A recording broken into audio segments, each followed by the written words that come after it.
Hi friends, நான் எங்கள் அம்மாட்ட கேசரி கேட்டேன். எங்கள் வீட்டில் நெய் மட்டும்தான் இருக்குது.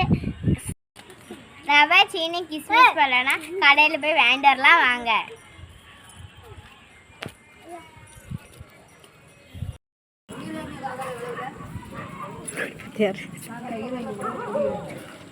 ரவை 1/4 கிலோ, சீனி 1/4 கிலோ.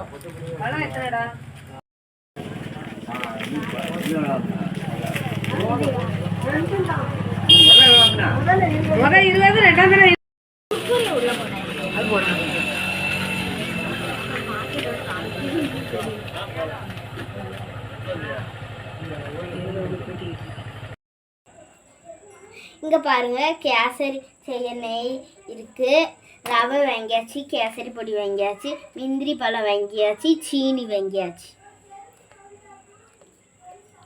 கேசரி செய்யலாமா?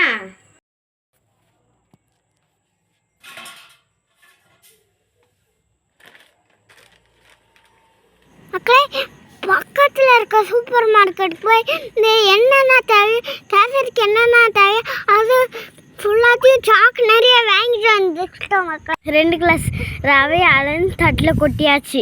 சரி, அடுத்து என்னது அளக்காங்கன்னு பார்ப்போம். இது என்னடா, இதுவும் ரவை மாதிரியே தெரியுது. இல்லை இல்லை, சீனி 2 கிளாஸ் ரவைக்கு 2 கிளாஸ் சீனி எடுத்துக்கிடணும்.